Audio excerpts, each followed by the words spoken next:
lead and has maintained the pace levels very well indeed too. Longay getting closer and closer in behind Caraton. You do have to wonder whether those mediums now are going to be applied in order to try and usurp that Spaniard, who's been a mighty servant for Williams in all the years he's been there, since 2018, as now they send it down the long Principali straight. Once again we see the swap in issue this time. Ronha around the outside, and Alfie Butcher now challenging Freddie Rasmussen coming out of turn 1 through turn 2. Rasmussen just getting a better exit coming out of turn 3, but Alfie Butcher asking all the major questions as they blast down the Tranzera. Yeah, he's getting aggressive here with Freddie Rasmussen. He knows he's got a championship on the line. He knows he's got the chance to get his elbows out slightly, and potentially Thomas Ronha will be the one to pull out. Let's have a look at a replay of what happened to Fassi, and it looks like he just lost the rear end into the hairpin in the stadium section. That allowed the Ferrari through, and then up the inside comes Josh Idu. As soon as you get out of line around circuits like this, it's just a snowball effect. You know, one car comes through and then you're offline, so that opens the door for another car to step through. But even with no ERS, was able to get back in the slipstream, use the DRS, and still go 3 wide down in towards turn 1. But Alfie Butcher still right to the back of Freddie Rasmussen. And that aggression might come back to hinder him, because Lucas Blakely is looking all over his tail. So these two could be going wheel to wheel once again, maybe down in towards the first corner. But looking good is the Ferrari and the Kickstarter.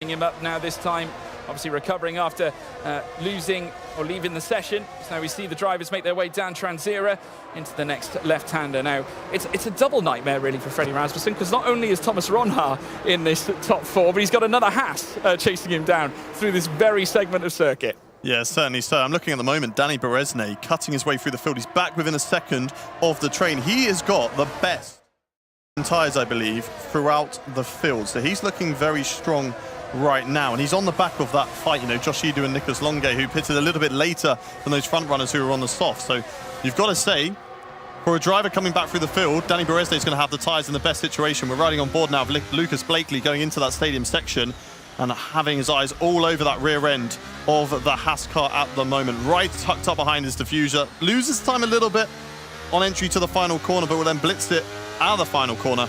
And look, I feel like he's a little bit too far back. He's not really trying to attempt an overtake, so he's going to sit behind him for the time being, get the DRS open, look behind him, make sure nobody's attacking him, and now he's going to move out to cool down the engine. It's right up behind him, Alvaro Caraton, but I think he's just a little bit too far back. There's no need to send a lunge up the inside there. You're probably going to come off worse. Great your front wing. It's really not worth it. For these guys, they're only really making moves at this stage of the race if they're 100% sure they can get it done. Yeah, and now taking a look at the replay of Josh Idu this time, heading through towards the hairpin section. Wow, and this is where Tom Manley and Danny Berezne came together, heading through towards the final corners, and Berezne lurching forward into P9 as a consequence. He's now up to P8 as well, as we see a huge fight beginning to ensue with Jarno Opmeer and John Evans. Now Evans has been powering his way through the field. We saw the swap earlier on between he and Fabrizio Donoso. He's now managed to launch a charge.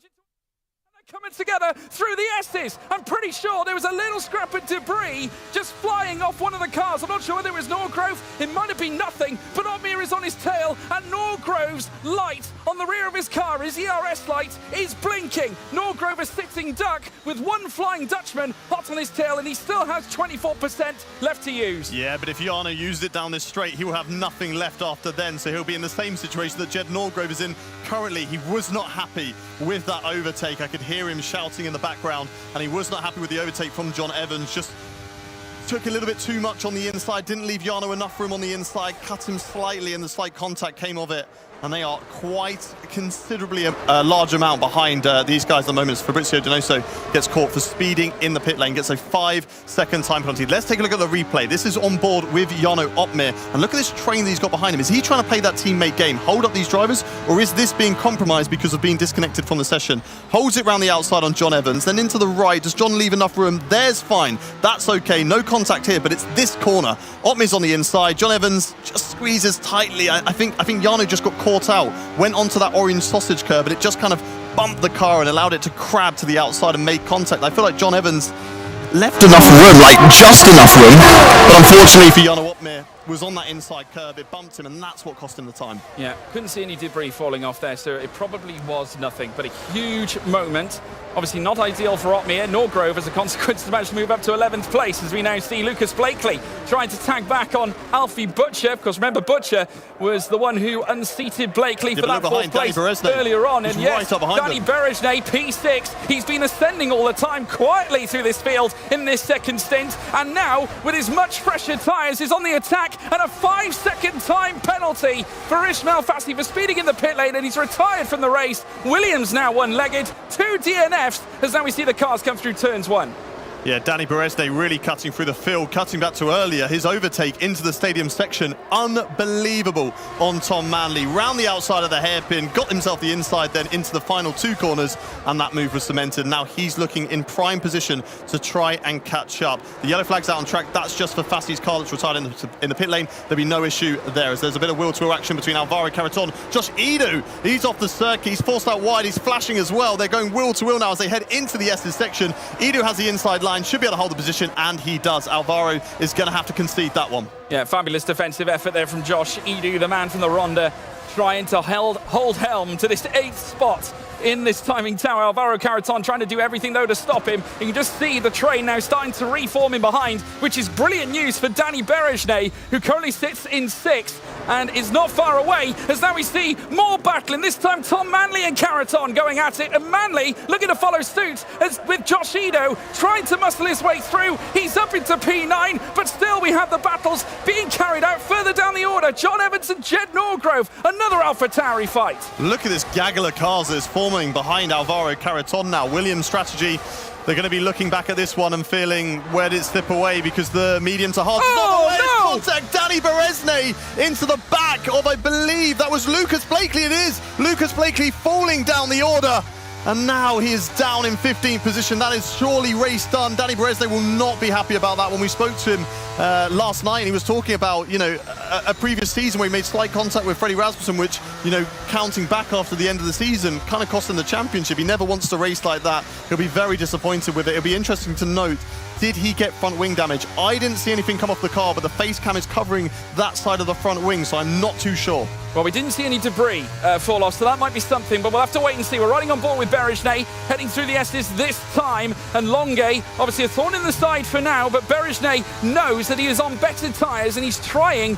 to make use of them. Coming into the Avala, we know how firm, how strong he is on the brakes as he heads through the final sector. There is the Mercedes, heading through now towards the Peraltada, once again to begin very shortly, lap 31 of 36. It is still Thomas Ronhaar, a Dutchman leads once again for the 4th time straight here at Mexico. Could it be a 4-time Dutch winner? Only this time Ronhaar instead of Opmeer. They'll burst down now towards turn 1, coming down the Principale. Still Burman out, looking to try and challenge. Looks down the inside now of Thomas Ronhaar. They're not interested in switching this time. Ronhaar retains the lead. No, Barry's playing the smart game now. He wants to hold 2nd position, because he knows if you're in 2nd going into that last lap, you're in the best position to take the race win. Thomas Ronhaar opened the door, allowed him, if you want to go for it, but backed out of the corner. Just covered the inside so Freddie Rasmussen was unable to get past, but didn't go for the overtake to make sure he is still in 2nd position. He wants to save that battery, get the DRS. We've seen how powerful the DRS is, that you can perform overtakes without even using a single dose of ERS around this circuit. So it's important for him to stay in 2nd position and try and go for that race win later on, but does need to watch out that Freddie Rasmussen doesn't just do what Ronhaar did on lap 1, swoops around the outside and takes him instead. Yeah. 31 of 36 will soon become 32 as they head through the Avalo. Once again, Danny Berejnay just starting to cool himself down a little. Calm down, doesn't need to worry too much. He hasn't lost any pace, still on the back of Nicolas Longuet. So it's all a recovery mission as things stand. He's got Josh Edo hot on his tail as well, and that's probably going to be more of Berejnay's concern. Wants to try at least put a little bit of a defensive barrier between he and Josh Edo, because of course Edo will be working for Rasmussen as we now see them head down through towards turn 1 again. This time Tom Manley looking to try and break past the senior Red Bull team car belonging to Josh Edo. This time Manley committing to the inside, Edo trying to squeeze him off once again. Edo's defensive display has been absolutely tremendous as Fabrizio Donoso so claims yet another penalty. That wasn't on Ido, that was on Dani Berezne. He overtook Josh Ido down the start-finish straight and then tried to have a look up the inside of Dani Berezne. So Dani Berezne, whilst it doesn't look like there's any damage, is wounded out there and is struggling now at this stage of the race. And I'm sure he's going to have a penalty coming his way. So look how close they are going into the double right-hand hairpin. Luckily, it looks like nobody got caught up with each other, and again, we didn't have a situation that unfolded with Lucas Blakely. I'd love to get a replay to see exactly what happened. I believe it was Dani Berezne who made the contact, but he was going wheel-to-wheel with Nicolas Longuet. Longuet then overtook him, and I think Longuet got the both of them, and then in that kerfuffle, Dani Berezne unfortunately just tagged Lucas Blakely, but I'd love to get a replay to really break down what happens up the inside. Here goes Dani Berezne having a look. Contact again. Dani this time wheel-to-wheel banging with Longuet. Longuet forcing him off the circle. Was like, you're not getting through like that on me. And he's really aggressive at the moment between these two, and they're fighting a little bit too hard. If they keep on this battle, it could potentially lose them DRS on the guys in front, but maybe Longuet, you know what? I'm playing the team game. I know your tyres are better. You could probably hunt down my teammate. I don't want that. But here comes Tom Manley. Yeah, Tom Manley having every opportunity given to him now to make an overtake on the pair of them. But once again, it's Dani Berezne down the inside of Longuet at turn 2. Through turn 3, Mercedes v Ferrari. Dani Berezne bolsters his approval into P5. And now once again being challenged by Tom Manley. It's now 3 wide, heading down the Transera. 4 wide, heading through towards the next left. Berezne has been made, well, lots of contact everywhere across this grid. Longuet, Manley, further up Alfie Butcher in P4 as well. Absolute insanity in Sector 2. That was incredible. 4 wide into the 4th corner. We're not done yet. There's battles galore behind us. Josh Ido and Alvaro Carreton switching places. I heard a thud in the background. Somebody's not happy with what's been going on in the driving standards that have been showcased out there. I'm sure we're going to look into what exactly happened in that little fight that was going on between those drivers. But what we do know is Dani Berezne has moved himself up to P5 for the time being. Now on the hunt of Alfie Butcher. Longuet's 6th. Ruben Pedreno has found himself into P7, which is huge for Alpine. Also, John Evans up at a P12 at the moment, going wheel to wheel with the AlphaTauri of Jed Norgrove, not leaving him any space on the outside there. Says go again. He's going to try it now down the start-finish straight. Had slightly more battery there than Jed. Will move to the outside line. We'll get the DRS and we'll get the slipstream of Alvaro Carreton. Look at Jed trying to move over to try and get slipstream from the Williams, but here comes somebody else behind. That's Jarno Opmeer. He'll have the inside line going into turn 1. Can he brake later? He tries it on the inside. Jarno is going to try the inside line. We'll get the outside line through turn 2, but then inside again for turn 3, and surely that is job done, but they are still wheel to wheel. Jarno gets it done. Yeah, John Evans thought he had it done, but Jarno Opmeer came from beneath and took it all away as he makes his way through now out of the Transera, now in towards the middle sector. It is now Jarno Opmeer in P11, 1 spot away from achieving points, but still wheel to wheel John Evans, this time with Wilson Hughes. He has lost out so much after that fight in the first sector. He thought he had Jed Norgrove sewn up and done, but now as a consequence is losing places and contact through the S's once again as Wilson Hughes, despite the penalties, now moves up ahead of him into P13. Can these all calm down, please? We need a bit of a breather. This is crazy, the amount of action that's going on throughout the field at the moment. It's not over yet, because we've got an Alpine and Aston Martin going wheel to wheel. These two fighting, of course, to not be last in the Constructors' Championship. No points, of course, awarded for 14th and 15th. This one is just for pride, but John Evans is sadly losing positions, and we talked about it earlier, that when you're offline, because these cars are so close to each other, as soon as you're offline and somebody tries on the inside, it opens the door for the car behind, and you start losing more and more positions. But we're getting into the last 2 laps now.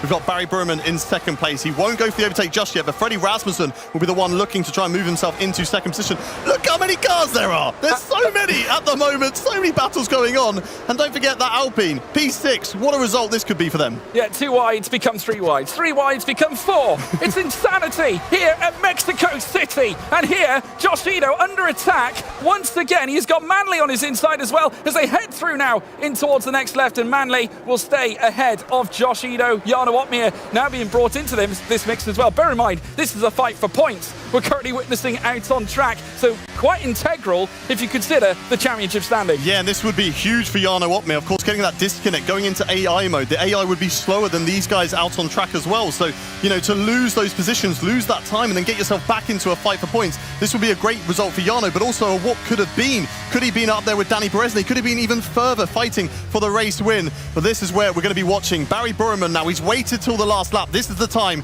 to go for the attack.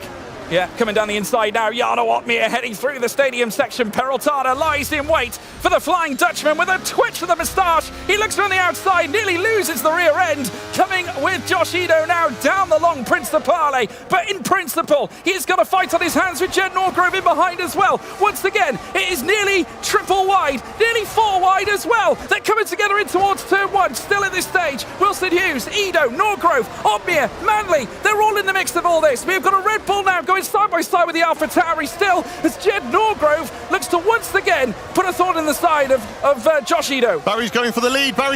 He's looking for it around the outside into turn 4. He's going to switch it back and try and switch it again for turn 5. Unable to do so. Thomas Ronhaar defending fantastically despite not having DRS. And there is one more opportunity into the final sector where Barry Broman can try and attempt that overtake, take the lead, and it's a homecoming to get across the line. Yeah, Thomas Ronhaar, obviously the man who would be so successful come qualifying. It truly was a battle, but here this time starting on the fourth spot on the grid, he ascended, he challenged, he bit against Barry Burmand, he bit against Rasmussen. It all started from the supremely brilliant getaway that he had on the opening lap coming off the line. Rasmussen with another look this time on Barry Burmand, but to no avail. But Thomas Ronhaar, after winning back at Bahrain where he silenced his doubters, it was hardship in event 2, he hails in event 3. It's victory for Thomas Ronhaar here at Mexico City. Take a bow, Thomas Ronhaar. You know, we spoke about it earlier. Having the DRS is such a huge advantage. To be able to hold everybody off, lead for so long in this race. Barry Burman threw everything at it. He tried right at the end. Unfortunately, just didn't have enough battery saved up to go for the overtake into that turn 4 and 5. If he was a little bit closer, maybe could have tried it around the outside and set himself the inside. But Thomas Ronhaar, man of the moment. We saw tears in event 2, and you can see that the emotion is high this time around. It's tears of joy for the race win. His championship hopes are back on. Freddie Rasmussen, the championship leader, though, strong result for him, P3, and that is exactly what he needs to do. Just keep on picking up these podium positions. He doesn't look that happy at the moment. Of course, he'd like to be fighting at the front or taking that front position, taking that race win, because it's going to benefit him massively. Alfie Butcher, happy with that result. P4, a solid result there for the Haas driver. And again, just gathering that experience across the season. Ferrari, you know, P2, they should be happy with that, but they're disappointed that they just couldn't quite get that race win at the end. Yeah, I mean, Kirk had their own issues. Remember Brendan Lee retiring, Ronhaar coming back and nailing his second win of the season was integral as far as their championship was concerned. Remember, back early on, Kick F1 were leading the championship in the team's cause. And of course, Ronhaar was very much in front in terms of the driver standings very early into the campaign. After sealing the deal back at Bahrain, he persevered at the early stages of event 2. Eventually it fell off, but he's come back blazing here at Mexico. And still, you've got many of the main protagonists. Barry Burmand as well, second place. Will Freddie Rasmussen consider that points lost at this point? We'll have to wait and see. But obviously, I'd imagine they're not celebrating too hard just yet because, of course, we do have Sao Paulo coming up later on, Hayden. Yeah, just watch these discussions there between McLaren Shadow and the Ferrari esports team. Looked like it was maybe slightly heated. Of course, we did see Lucas Blakely get spun around. We saw Nicolas Longuet take the position past Danny Beresne. We initially thought it was Danny Beresne that made the contact. We haven't seen any replays to confirm that. So maybe potentially it was Nicolas Longuet who got caught up with that. But we'll just have to wait and see. Maybe it was an instant earlier that we might have missed. But Ferrari, they're going to be looking at that. I'm sure the stewards are going to be busy behind the scenes for this race because there was a lot of wheel banging, a lot of forcing drivers off wide. We saw a penalty for Danny Beresne right at the end of the race. He got a 3-second time penalty for multiple warnings, but we just saw how many times drivers were forced off. What are you supposed to do in that situation where a driver just physically pushes your car off the track? There's no option. There's no choice. You didn't choose to drive off the track. You were forced to do so. So it'll be interesting to see how that plays out. But that's important for Barry. He has closed up in the championship. Whilst, you know, he would have preferred to get the race win and have 10 points over Freddie Rasmussen, you know, it's still picking up the pieces. 3 points, just chiseling away at that championship lead at the moment. Yeah, and I tell you what else as well. Ruben Pedreño. Great result. What happened there with Alpine? Truly unbelievable. Ariana, I mean, we were mind blown through the course of that one. I mean, there's many storylines we can dive into with this. That was quite something. I'm surprised you've still got a voice, George, after that. Well, it is Thomas Ronhaar who takes victory there. I mean, I spoke with the team ahead of that, and they, like I said earlier, they sounded confident today. Whatever happened in that couple of week break that they've had, it's obviously worked because he's just got victory and he lines up on pole for the next race. Fantastic performance by him from the get-go. Yeah, I mean, started this race from 4th position and took the lead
with Freddie Rasmussen. Now, before we get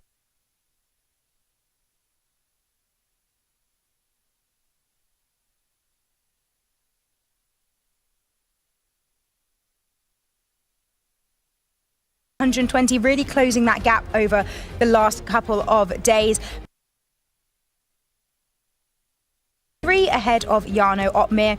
Alfie Butcher on 80, Lucas Blakely on 67, leading Nicholas Longe by 10 points. Ismail Farsi with 53, Brendan Lee with 38, and Josh Ido with 37, rounding out the top 10 in the driver's standings. Then, as we get a little bit further down, Daniel Berejny with 33 points, Jake Benham with 27, Tom Manley 23, who put in a fantastic performance in qualifying earlier today, Jed Norgrove with 17, Alvaro Carreton with 16, making our way down to Patrick Shippos in 20th, who has 2 points. And then we find ourselves in the lower section of the driver's standings, all the way down to Will Lewis with no points. And looking at the team standings, Red Bull are still sitting pretty at the top with 179 points.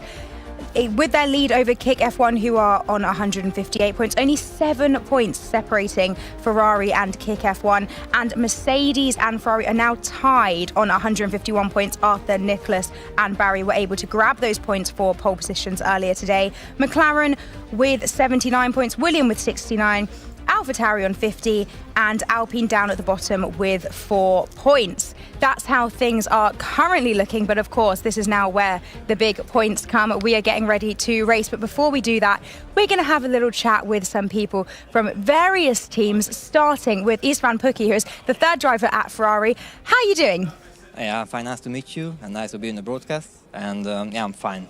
And looking forward to the race. Well, it's lovely to have you on the broadcast. Thank you so much for joining us. How are the team feeling? Because it's been a fantastic day for the Ferrari guys. Yeah, well, it's been the same as yesterday after the qualies, because we started exactly the same 1-3, and then we got the pole on the second track as well, so 1-5. And yeah, the pace is looking fine, especially in Vegas. I think that's the most track we're looking forward into. And we got the best, almost the best possible qualifying positions. So yeah, possibly double podium, and then in Qatar, I think another podium possibly, and then let's see what we can do with that car.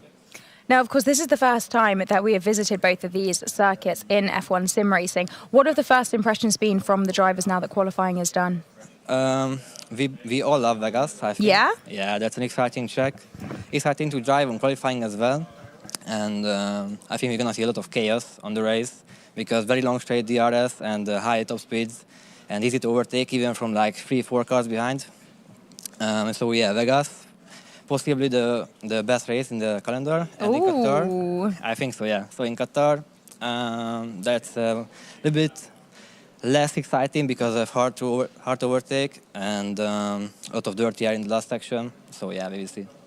You've got Thomas Ronhaar starting alongside you in both the races. How much competition do you think he's going to be? Because he's got a championship on his hands. Of course, yeah. Barry is still in the contention too, but it's really closed up between Thomas and Freddie.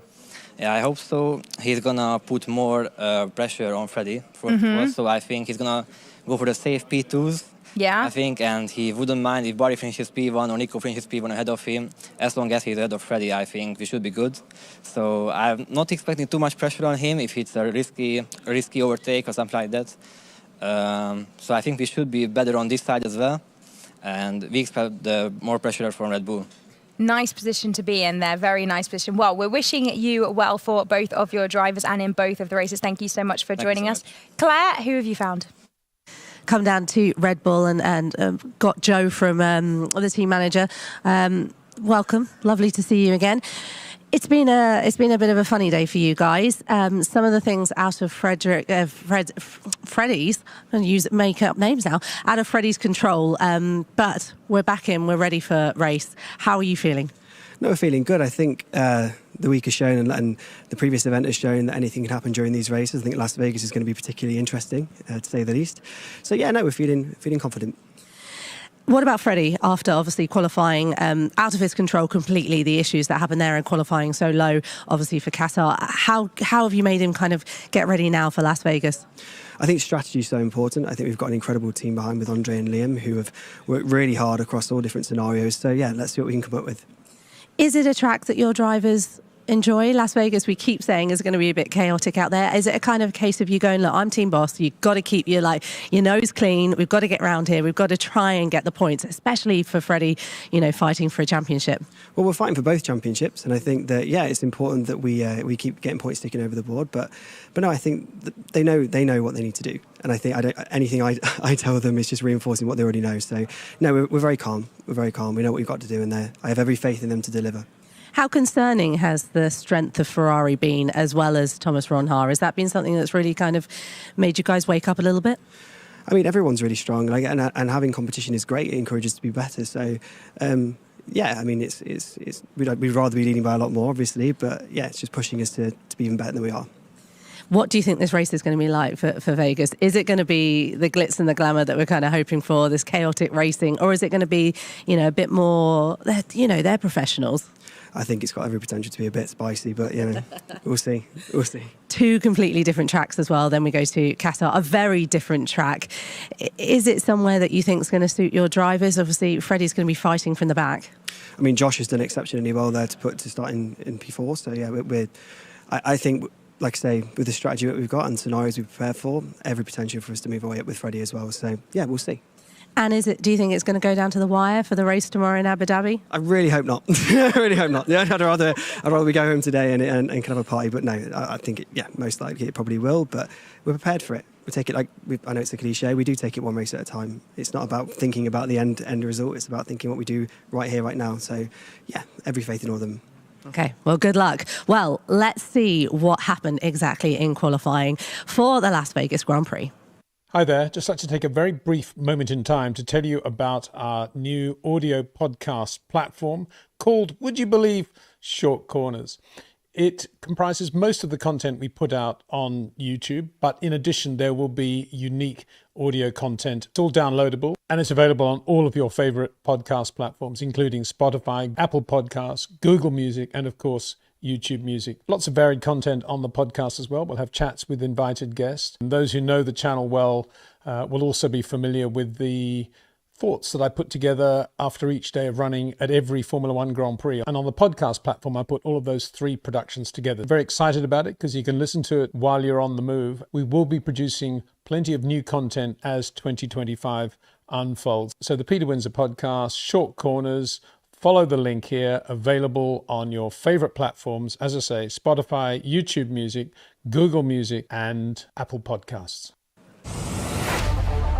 So we just finished qualifying in Vegas. It couldn't have gone much better than that, to be honest. Me and Barry qualifying in P1 and P3 respectively. I think a very strong result for us. Longuet up to provisional pole. Barry Burman joins him. Ferrari 1 and 2 once again. You cannot understate the power of Longuet's qualifying and Barry Burman alike. We need to be starting at the front in a track like this. It's a very chaotic race ahead of us, and this is a very good start to the day. To be honest, I was not expecting to be this high up. It wasn't my best track when I was practicing at home, but when I got into the session, something clicked. Rasmussen could yet be eliminated. Ulas Yildirim does topple him as Alfie Butcher moves ahead of his teammate and goes 5th fastest. For the race, top 5 will be good for me. My goal is to win, but I will try to be safe and help my team as much as possible.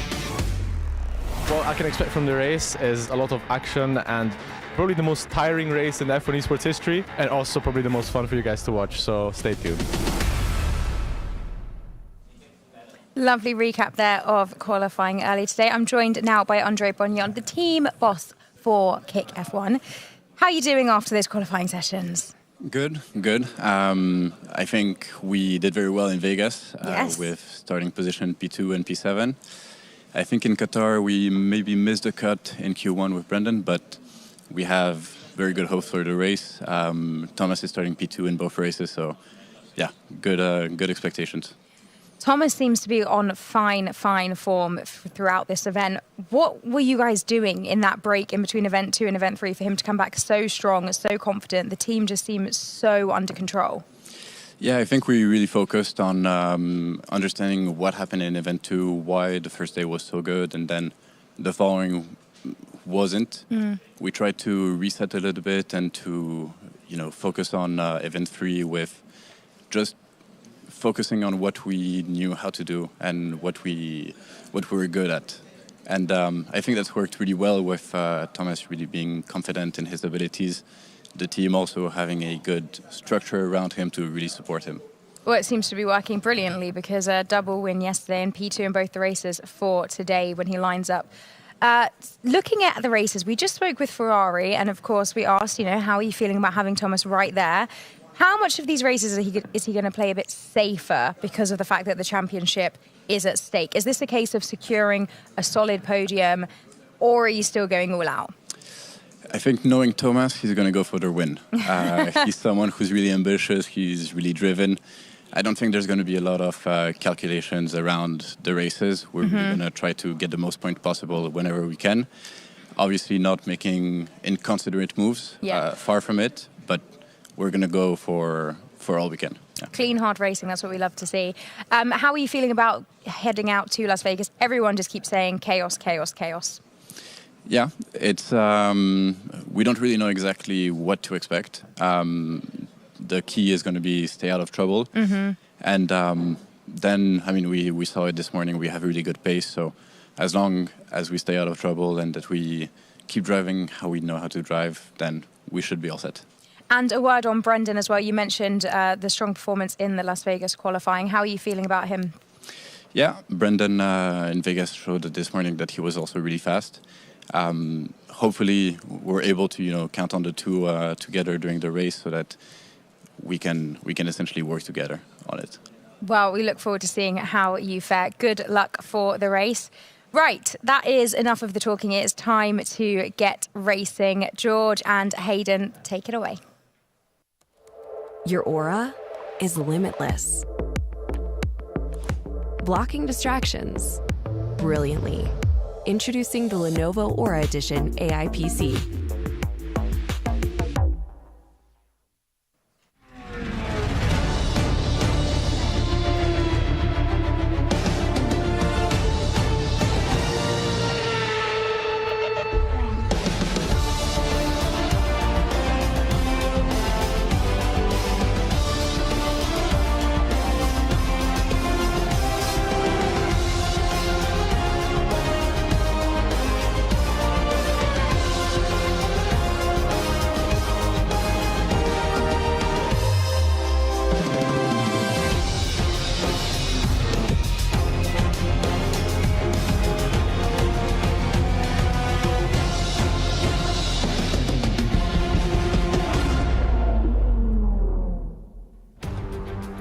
Built to harness the glitz and glam of the Las Vegas Strip, the jewel in the crown of Paradise, Nevada. Welcome everybody to the very first Formula One Sim Racing Las Vegas Grand Prix. Fast-paced with its lengthy straights and also carries its own elements of surprise with intense braking zones through each sector. Beware of the treacherous turns 14 and 15, a chicane that delivers an abrupt halt after the huge high-speed section, the Soiree, heading down the long Las Vegas Boulevard. Over the years, and now for the very first time, we will illuminate around Las Vegas in the Formula One Sim Racing World Championship. This circuit, I'm sure, will deliver. 17 turns away, developed by the great Carsten Tilke. Let's take you through the starting grid. Danny Moreno starts at the back. Danny Moreno starting 20th place, I should say, alongside Jed Norgrove in 19th. Moving on up into 18th is Tom Manley, and Alvaro Carreton joins him in 17th spot. In 16th is Ruben Pedreño with Simon Weigang. In 15th for Aston Martin. In 14th place is Patrick Sheepost with Ishmael Fassi starting in 30th. Then for Rizzio Donoso in 12th, Jake Benham in 11th place, just outside the top 10. Josh Ido lines up in 10th itself with Alfie Butcher in P9. Moving up to 8th spot is Lucas Blakely alongside fellow former world champion Brendan Lee. Further on up, Freddie Rasmussen, after the difficulties he's sustained through qualifying, Jarno Opmeer lines up alongside him 5th and 6th, respectfully. We then have Ulas Gildrim in 4th with Barry Burman in 3rd. They're on the second row of the grid, but it's all about the front row. It's Thomas Ronhaar in his bid to try and close the gap to Freddie Rasmussen for the championship lead. But Nicolas Longuet and Ferrari, they are on pole position here at Las Vegas for the very first time in its running here in this championship. We're looking forward to it, folks. Obviously, there's quite a bit of tension here in the paddock. And looking ahead, we're going to be in, I think, for a blockbuster of a race here. Joining me in the commentary box, of course, my name being George Morgan, it's the one, the only Hayden Gullis. And Hayden, it's a privilege to be here at this track for the very first time. We've never seen it before in the world of F1 sim racing. What do you think we could expect? Well, if the drivers are to be believed, then we're going to get some incredible action. They say it's just going to be chaotic. It's going to be like we've never seen before. And with being in this LAN event, I have the luxury of just walking around the area and having a little look at what the weather is going to be doing for the race. It's going to be completely dry for this Las Vegas circuit, so no added elements. But we don't really need that around here because, as they've said, you could win this race from 20th position. We're going to see lots of overtakes where you can potentially overtake 3 to 4 cars in a row down the Las Vegas Strip. I, for one, thoroughly excited. That's confirmation of the weather. Light cloud, humidity 15% low, no chance of rain on the horizon for the race. But nonetheless, it is going to be absolutely incredible. I cannot wait to see those 4 wide moments that we're expecting here down that Las Vegas Strip. Without any doubt, Jarno Opmeer starting from 5th on the grid. There he is in his rig, and he'll be looking up